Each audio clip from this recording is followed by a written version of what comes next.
Alastair Campbell, welcome to Chat Politics. Thanks for joining us. You've criticised spin in politics, but didn't you practically invent it? No, not at all. I think what people mean by spin is kind of communication that seeks to portray something in the most favourable light. That's gone on forever. Ever since, read the Bible, it's full of pretty good cases of what would be defined as spin. Look through history. But I think the reason why it sort of attached itself to us was because we were doing the job at the time that the media age was becoming a reality. And that meant you had to kind of up your game in terms of managing the agenda, making sure that you were on top of the agenda all the time. And I think it did become something of a power struggle between politics and media. And that's why the media, I think, like to portray political communication in a very negative light, and their own communication, journalism, in a very positive light, when in fact, having been on both sides, I think I know where I think the negativity really lies. But it was you who ensured that pretty much every top minister in Labour didn't say anything controversial. They said lots of controversial things. The point about controlling an agenda, coordinating agenda, is that you have to understand that what the communication is about is trying to help the government be more effective by, not least by having a sense of cohesion, a sense of teamship, sense of everybody understanding what the main messages are. I just think that's effective modern communications. And if you don't do that, you get absolutely splattered left, right and centre. And so I don't make any apology for trying to keep everybody coordinated. And when you talk about being controversial, bringing a minimum wage in was controversial. Because the Tories said it was going to cost 1 million jobs. Well, it didn't, but you had to fight against arguments like that. And the more, if you had, everybody kind of pushing back in the same argument or pushing forward with the same argument, then you're going to be a more effective operation. We don't do God. That wasn't really true in the end, was it? Well, it's true about me. No, it was true in that what I meant by that was that I don't think the British people like politicians allying religion to politics. I think in America, if you're an American presidential candidate, you kind of have to be photographed virtually every Sunday with a Bible in your hand, coming down the steps of the chair. In America, it would be suicide, wouldn't it? No, it wouldn't be, but I think it's a different political culture. Now, I could be wrong, but my sense is that our political culture doesn't like the alliance of Christianity and politics, and that's what I meant by that. So that was an interesting example actually of media spin, because it was a throwaway remark to a guy who wanted to talk to Tony Blair about his faith. Now, we never denied that. What's the point of saying no, he's not a Christian when he is? But what I think we tried to resist was any sense of trying to say to the public, he is a very active, practicing Christian, therefore that explains why he's pursuing this policy, why he's pursuing that policy. Or worse, he's an active Christian, therefore if you're an active Christian you should vote Labour. That too, I think, is just wrong. And so that was what that statement was all about. Right. A worker in a Shoreditch restaurant, I think, recently attempted a citizen's arrest on Tony Blair for war crimes over Iraq. And I think Blair's initial response was that, don't you agree Saddam Hussein was a brutal dictator who needed to be removed? But when Blair was explaining to the House of Commons the reasons for going into Iraq, he said it was all about weapons of mass destruction, and Saddam Hussein, he was quite content for him to remain in place. Blair changed the reasons and the basis on why he led this country to war in Iraq, didn't he? No, that's not true. That's not true. One, the reason why weapons of mass destruction has become such a big issue in the aftermath is because they were never found. I totally understand that. It was one of the reasons. It was the stated reason in the document, the dossier, that became so controversial. But again, it became controversial after the event. At the time, the same journalist who was saying later it was all about WMD, at the time they said there's nothing in here we didn't know. They actually sort of dismissed it rather as being a kind of not terribly exciting, not terribly dramatic piece of work. So I think there's a lot of historical rewriting going on. And Tony Blair was always clear that, I mean, I can remember on September the 11th, him making the point that this possible link, and sometimes you do have to, I think in positions of political leadership, you are thinking not just about what is happening now, but where that could lead. And I can remember there and then him saying, the next big thing will be weapons of mass destruction coming together with a rogue state, where these terrorist organisations get in league with a rogue state. Now, I do understand why people were totally opposed to what we did, and I do understand why they make the accusations that they make now. All I can do, without the benefit of hindsight, is tell you what was happening back then. And so it was never just about one thing. I don't think you'd ever go to war just on one thing. But what it was about was him as Prime Minister, who is elected to make difficult judgments, and with a cabinet elected to make difficult judgments, making the judgment that the threat that Saddam Hussein proposed, which had been tolerated for a long time, was becoming more, not less, serious and more, not less, worrying. And that's why ultimately the action was taken. What's more dangerous for democracy, an overly powerful government or an overly powerful press? That's a very, very good question, and doubtless PhD theses are being written about it as we speak. A more overly powerful government, or a more... I think probably... Look, I'd rather have a free press than a totalitarian state. And if you look at the... You see, we were accused of being overpowerful, but actually it didn't feel like that. And if you look at Barack Obama now, routinely described as the most powerful man in the world, he doesn't feel very powerful. No. When he's got Congress that he can't get a grip of, he's got stuff happening in the Middle East that's really difficult. People look to the Americans to do it, but they can't quite get their arms around it. Perhaps it's when you feel powerful. Is that when it's dangerous? No, because I think powerful people, I don't think there's anything wrong with people who are elected to positions of power feeling powerful. I think what's wrong with the sort of unelected, unaccountable power that parts of the press think they have is that they don't feel they're actually answerable to anybody. And they say, well, we're answerable to our readers, but the readers don't actually know the judgments that underlie some of the story selection, some of the campaigns that they run. So I think, look, if you want a really short answer to your question, I'd probably say government. But I think actually in our democracy, I do think that the media are way more damaging to our democratic debate than the politicians are. You supported intervention in Syria last year.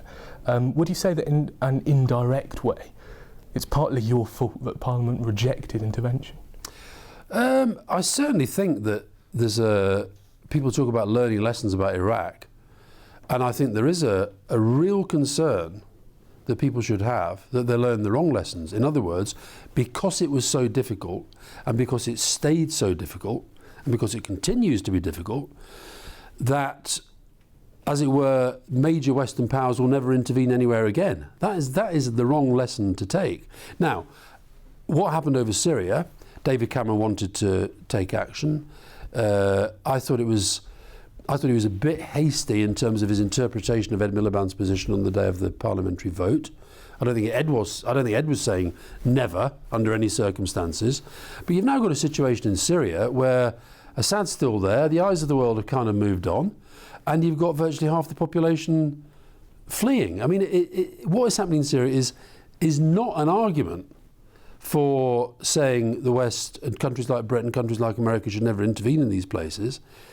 And if anything, I think he's taken strength from the fact that, as it were, people were told that if he ever used chemical weapons, that would be a red line. The red line was crossed, and then, as far as he's concerned, nothing happened.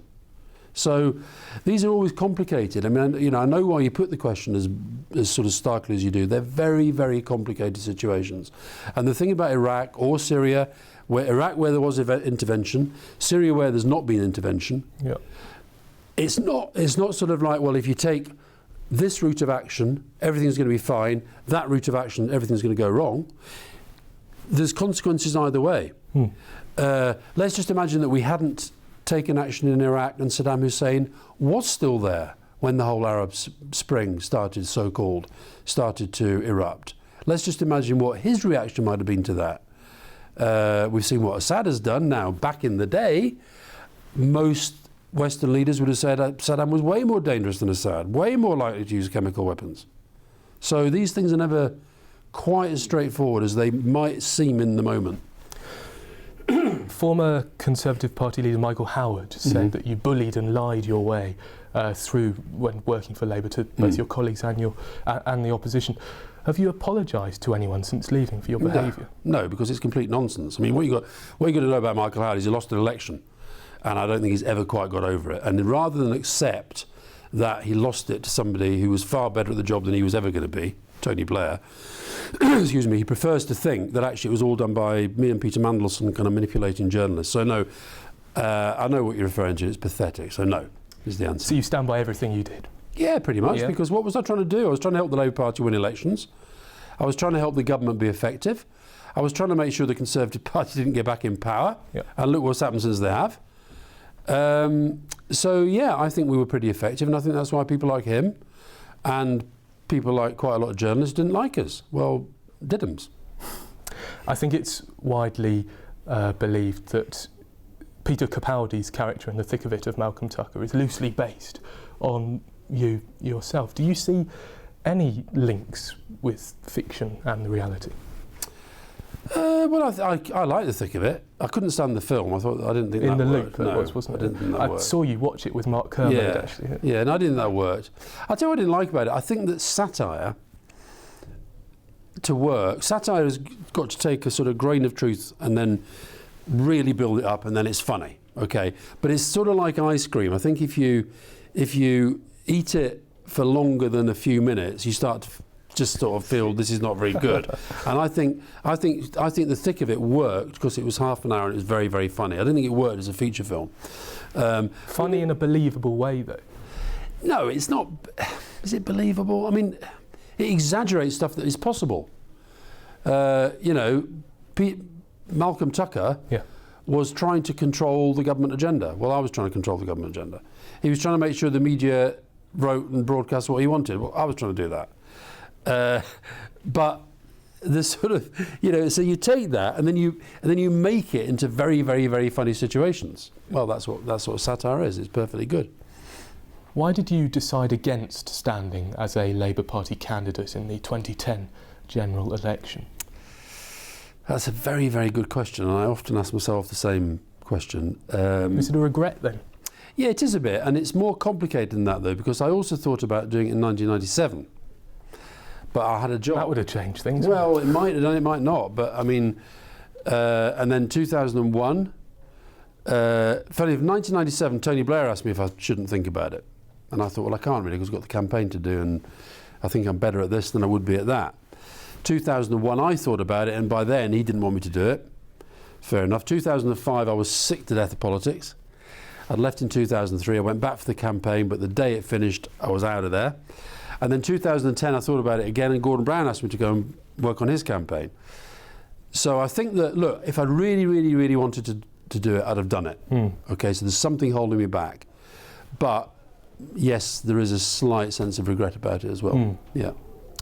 How much of a role do you anticipate then in Labour's 2015 general election campaign? A role, but I sort of want to think that there are kind of 25-year-old, 35-year-olds out there who are just really, really good at political strategic communication. They must be there, right? But it's sort of, I find it a bit depressing that I keep being asked to go back. It's not that I don't want to help, but I sort of think, if you think about it, right, stuff that I do, communication, strategy and what have you. Twitter didn't even exist when I left Downing Street, let alone when I started. That's a new world. Now, I can do that world. I'm on Twitter. I like it. I think I sort of understand it. But I bet you there's a 25-year-old somewhere who understands it way better than I do, who doesn't just understand it, but understands how you could take it and make it work for a political campaign in the way that some of Obama's people did. YouTube. I read the other day that YouTube now broadcasts, or there's more uploaded to YouTube in a single month than the 3 American networks broadcast in 60 years. Okay? That's a completely different world to the one that I was working in. So I'm happy to help, happy to have a role, but I do sort of wish there was a kind of new generation coming on somewhere. Does Ed Miliband like you? Yeah, no, I'm very friendly with Ed. I see Ed quite a lot, yeah. And just a couple from our viewers before we wrap up. We've got one from Lisa Robbins. She says, what impact do you think Cherie Blair had on Tony's success? That's really, really hard to know because, well, put it this way. I think that in really, really high profile, high pressure situations, I think that sense of family is incredibly important and was very, very important to Tony. Now, whether you can put that then down as part of the success and where it fits in terms of his communication skills, his policy making skills, his decision making skills, it kind of links into all of them, because I think that somebody who's in that sort of job, I think, has got to be grounded, happy, feeling that his life sort of hangs together, and Cherie's fundamental to all of that. And what about on his decisions? No, I don't think. I think that. I mean, I never saw. I mean, Cherie's somebody who's got, very intelligent, got opinions, got views, and the rest of it. And there's no doubt that if you're married to somebody, living with someone, and you talk about things, that can have an influence, obviously. But I wouldn't overstate that at all. I think that Tony. I think one of those things he really, really liked about his kids and Cherie and the whole family thing was actually it was a way of. He was very good at kind of unplugging himself psychologically, I think. I was never good at that. I used to, if there was something sort of worrying and bothering me on the kind of work front, I'm afraid, tend to take it home with me. I think Tony was much better at Do you still do that? Yeah, but it's very different now because I have a different sort of life. But yeah, I've always been like that. I've always tended to sort of ruminate. That's why I dream about as much as I do. But ultimately, James Stevenson says he wants to know if you care about which way Scotland votes in the upcoming referendum. Passionately. Oh. Passionately. I want Scotland to vote no, because I'm partly because all my blood is Scottish, all my grandparents Scots. I go there a lot. I've got family there, and I just think it'd be wrong for Scotland. But I also think it'd be wrong for the rest of the United Kingdom. I sort of feel that the pass was sold too quickly on the extent to which, not just the fact that people living in the rest of the UK don't have a vote, but the Scots living outside Scotland don't have a vote. Now, I can see why that's happened, but I do think that this is something that has really profound implications for the rest of the UK, and I think that's a factor. I think it should be borne in mind. And lastly, Alastair Campbell, we spoke to Ming Campbell earlier in the week, and he wants to know whether you still play the bagpipes. I do. In fact, I played the bagpipes about 3 hours ago. Brilliant. Where? At my mum's. Yeah? Because I'm speaking at dinner later on, and they've, as they often do, they've asked if I could bring my bagpipes. And so yes is the answer. Did you play on Burns Night? I did. Yeah, not out of Burns Night do, but actually I play quite a lot. I do. It's the old thing about. I did languages at university. Okay. I still speak fluent French because I go to France a lot. I don't go to Germany that much. I was in Germany last week. I was ashamed at how bad my German was because I've lost so much of it. Now I play the bagpipes, and I just think if you do something like that, you should keep it up. Carry on. Alastair Campbell, really appreciate your time. Thank you very much indeed. Thanks a lot. Cheers. Thank you.